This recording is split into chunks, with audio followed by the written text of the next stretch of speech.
Hace unos días estrenó finalmente Spider-Man Brand New Day, la nueva película del Hombre Araña después de 5 años sin películas del personaje, al menos en live action. Y la verdad, quedé muy impresionado con la calidad visual de esta película. Probablemente estemos hablando de una de las mejores películas, si no es que la mejor película de Spider-Man en cuanto al tema de efectos visuales. Tanta fue mi sorpresa que me hizo preguntar cómo Spider carajos grabaron eso. Y pues hice mi investigación y esto fue lo que descubrí. Empecemos con la escena de la grúa gigante que se hizo viral durante la grabación de la película. En esta escena vemos cómo Spider-Man persigue un tanque balanceándose a través de la ciudad. Por impresionante que suene, toda esta escena fue grabada con efectos prácticos, nada de CGI. Hasta las explosiones fueron realizadas en la vida real. Claro que estas después serían retocadas en postproducción para hacerlas más impresionantes. Para lograr esto sin matar a nadie, se restringió la entrada con anterioridad en un par de cuadras en Glasgow, Escocia. Así es, la escena no fue grabada en Nueva York, qué loco, ¿no? La magia del cine. Para grabar los autos que saltaban y explotaban, tampoco hizo falta dañar la propiedad privada de nadie. Si se fijan, los vehículos son jalados con mecanismos que simulan el empuje del tanque. Ni siquiera son grúas necesariamente, sino parrillas que funcionan como un contrapeso para poder levantar los autos con facilidad.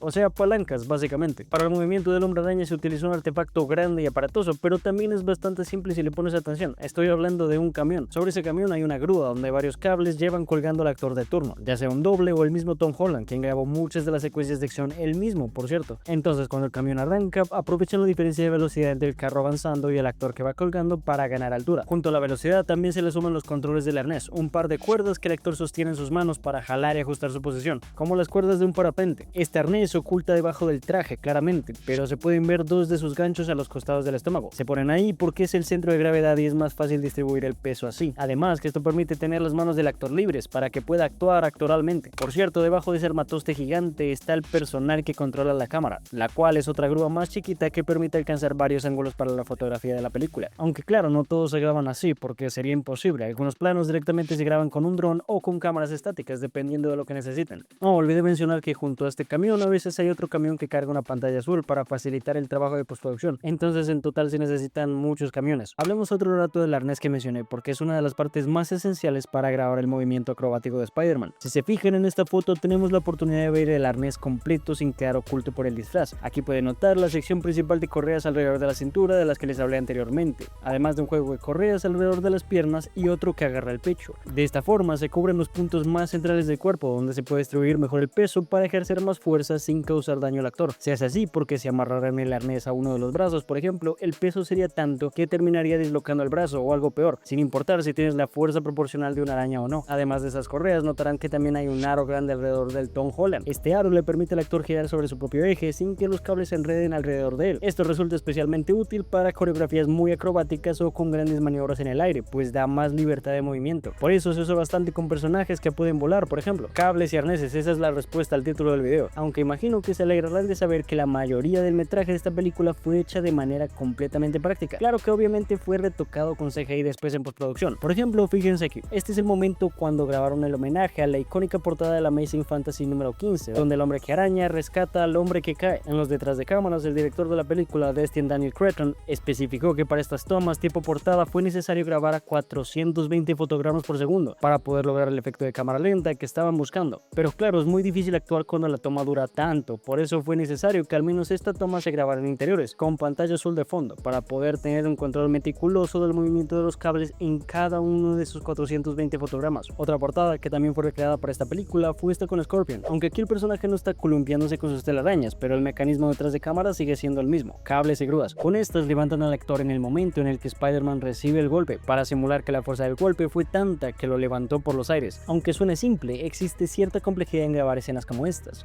Primero porque, como les dije, son 420 imágenes por segundo que deben quedar perfectas. Segundo, porque estos actores nunca se están tocando realmente, todo el trabajo recae en los cables, por lo que estos deben jalar al actor en el momento justo para transmitir la sensación del golpe. Significa que debe existir una coordinación perfecta entre los actores y el equipo detrás de las cámaras. Tercero y último, porque hay detalles que simplemente no se pueden grabar. Después de todo, esto es ficción. Fíjense por ejemplo que en el resultado final el personaje de Spider-Man tiene un gorrito para el frío que sale a volar en el momento en el que recibe el golpe. Para grabar algo así tendrían que haberle puesto unos cables al gorrito y luego jalarlo en el momento exacto. Pero quiero que se fijen que en el detrás de cámaras no existe ningún gorro. Esto es porque al equipo de grabación le salía mucho más conveniente y menos tedioso hacer el gorrito en CGI. De esa forma tienes control total de cuándo y cómo salta el gorro sin tener que estar amarrando cables innecesarios. Aquí podemos ver otro ejemplo de estas fascinantes secuencias de pelea con cables. Hay un par de cosas que me gustaría que noten de este momento.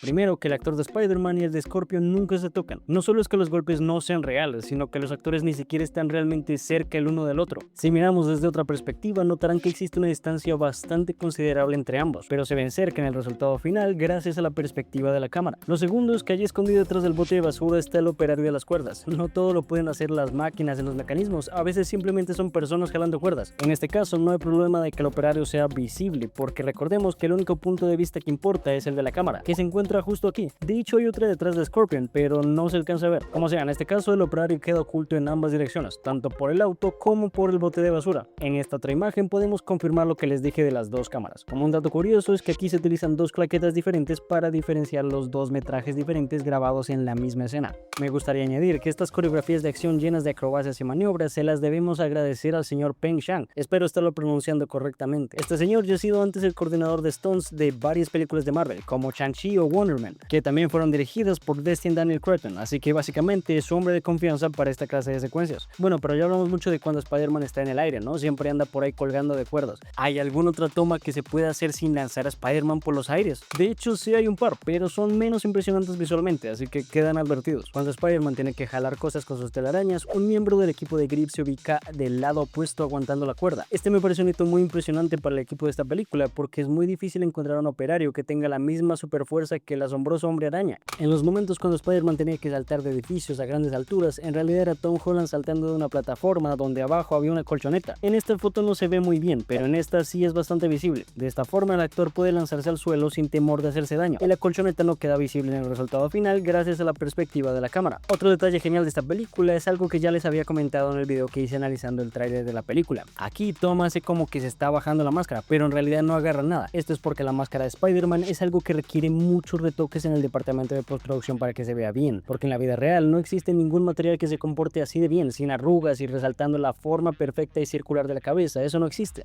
Así que queda mucho más conveniente ponerla después en postproducción. Otra cosa que ya había resaltado antes en el análisis del tráiler era este increíble plano dentro de la máscara de Spider-Man, porque me parece de las cosas más creativas que han hecho con el personaje en live action. Y finalmente nos revelaron cómo lo hicieron. Básicamente le pusieron un casco a Tom Holland y pegado a él había una cámara hecha para planos detalles. Estos planos por lo general se suelen grabar con un lente macro de entre 60 a 105 milímetros. De esta forma se podía tener un plano detallado del ojo de Peter sin tener el constante tambaleo de una cámara regular. La película de Brand New Day probablemente sea la película de Spider-Man con los mejores efectos visuales que he visto de live action. Es una pena que no pudiera incluirla en el ranking de los mejores efectos visuales que hice del personaje. Sin embargo, sepan que definitivamente queda en el puesto número 1. Cuenta con lo mejor de todas las películas anteriores y añade un poco más solo por la experiencia. No por nada fue grabada pensando especialmente en el formato IMAX, que brinda una experiencia particularmente inmersiva al espectador. A mí me encantó la película. Yo esperaba que saliera el simbionte, pero ni modo, ya esperar hasta Secret Wars. Como sea, nos veremos entonces. Chau.